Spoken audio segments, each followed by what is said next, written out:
नमस्कार। अगर आप एक सीएस स्टूडेंट हैं और अपनी एग्जाम की तैयारी को एक नए लेवल पर ले जाना चाहते हैं, तो ये गाइड आपके लिए ही है। हम यहाँ उन स्ट्रैटेजीज पर बात करेंगे जो सिर्फ पास होने और टॉप स्कोर करने के बीच का फासला तय करती हैं। तो चलिए शुरू करते हैं। आज हम इन 5 जरूरी बातों पर गौर करेंगे। सबसे पहले मुझे ये पता था वाली प्रॉब्लम को समझेंगे, फिर किताबों से आगे बढ़कर सोचने की बात करेंगे, एक हाई स्कोरिंग आंसर का ब्लूप्रिंट देखेंगे, जानेंगे कि कैसे प्रेजेंटेशन से फर्क पड़ता है, और आखिर में अप टू डेट रहना क्यों जरूरी है, इस पर चर्चा करेंगे। चलिए सबसे पहले उस कॉमन और फ्रस्ट्रेटिंग अनुभव से शुरू करते हैं जो लगभग हर स्टूडेंट को होता है। ये वो सिचुएशन है जब नॉलेज तो पूरी होती है लेकिन मार्क्स में वो बात नहीं दिखती। ये आवाज, ये सेंटेंस बहुत जाना पहचाना लगता है ना? ये सिर्फ एक एहसास नहीं है बल्कि बहुत सारे स्टूडेंट्स की हकीकत है। देखिए, ये समझना बहुत जरूरी है कि एग्जाम में सिर्फ जवाब जानना काफी नहीं होता। ये भी मायने रखता है कि आप उसे पेपर पर उतारते कैसे हैं। अच्छा, अब जरा इस स्लाइड को देखिए। ये सिर्फ एक फीलिंग नहीं है बल्कि एक स्टैटिस्टिकल सच्चाई है। ये ICSI का ऑफिशियल डेटा है। देखिए, एडवांस्ड कंपनी लॉ में करीब 40% और ड्राफ्टिंग जैसे पेपर में तो 46% से भी ज्यादा उम्मीदवार 40 से 49 मार्क्स के बीच में अटक जाते हैं, मतलब पासिंग लाइन के एकदम करीब आकर।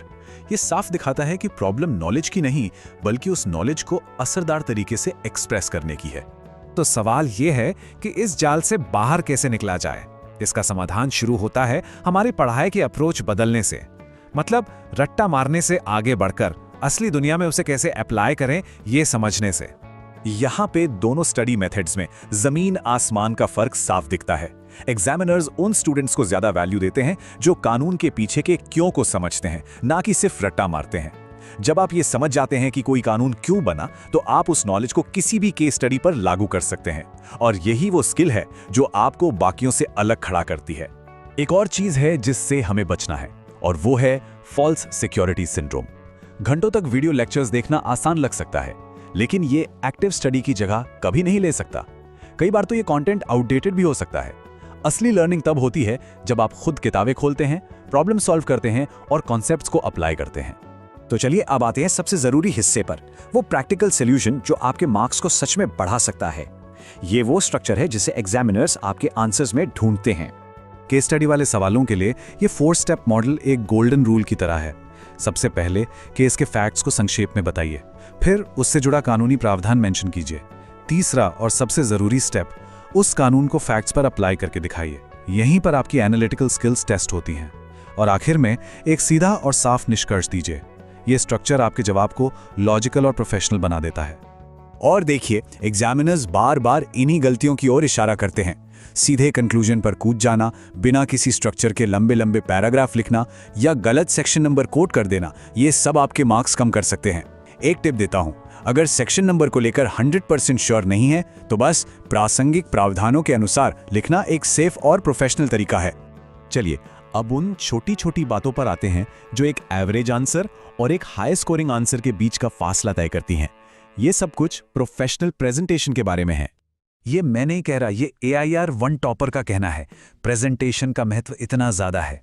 ये सिर्फ सजावट नहीं है, ये एग्जामिनर को दिखाता है कि आप ऑर्गेनाइज्ड हैं और प्रोफेशनल स्टैंडर्ड्स को समझते हैं। सोचिए, ये 20 मार्क्स का अंतर आपकी सफलता की कहानी लिख सकता है। ये कुछ बहुत ही आसान लेकिन कमाल की असरदार तकनीकें हैं। जरूरी कीवर्ड्स को अंडरलाइन करने से एग्जामिनर का ध्यान सीधे सही पॉइंट्स पर जाता है। हर नया सवाल एक नए पेज से शुरू करने से आपकी आंसर शीट साफ सुथरी और ऑर्गेनाइज्ड लगती है। इन छोटी छोटी आदतों से सच में बहुत बड़ा फर्क पड़ता है।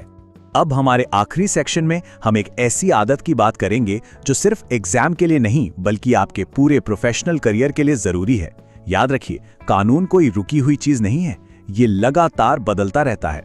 तो एक बात गांठ बांध लीजिए, कानूनी अपडेट्स को नजरअंदाज करना एक बहुत बड़ी गलती है।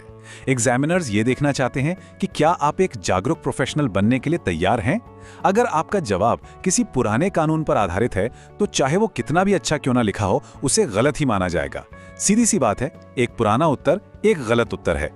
तो फिर सवाल यह है कि सबसे भरोसेमंद जानकारी मिलेगी कहां से? इसका जवाब है ICSI के ऑफिशियल पब्लिकेशंस, जैसे कि स्टूडेंट कंपनी सेक्रेटरी ई जर्नल। ये आपका प्राइमरी सोर्स होना चाहिए। इससे आप हमेशा ये सुनिश्चित कर सकते हैं कि आप सही और सबसे लेटेस्ट जानकारी से पढ़ाई कर रहे हैं। तो ये रही आपकी फाइनल चेकलिस्ट। इन रिसोर्सेज को अपनी स्टडी रूटीन का हिस्सा बना ही लीजिए। ICSI पोर्टल और ई-जर्नल को रेगुलरली चेक करना एक ऐसी आदत है जिस पर कोई समझौता नहीं हो सकता। ये आपको न सिर्फ एग्जाम में बल्कि आपके पूरे करियर में हमेशा एक कदम आगे रखेगा। आखिर में बस इस एक सवाल पर सोचिए, ये परीक्षा सिर्फ आपकी नॉलेज का टेस्ट नहीं है, ये आपकी प्रोफेशनलिज्म, आपके डेडिकेशन और डिटेल्स पर आपके ध्यान का भी टेस्ट है। इन स्ट्रैटेजीज को अपनाकर आप सिर्फ एक एग्जाम पास नहीं कर रहे हैं, बल्कि एक कामयाब कंपनी सेक्रेटरी बनने की नींव रख रहे हैं।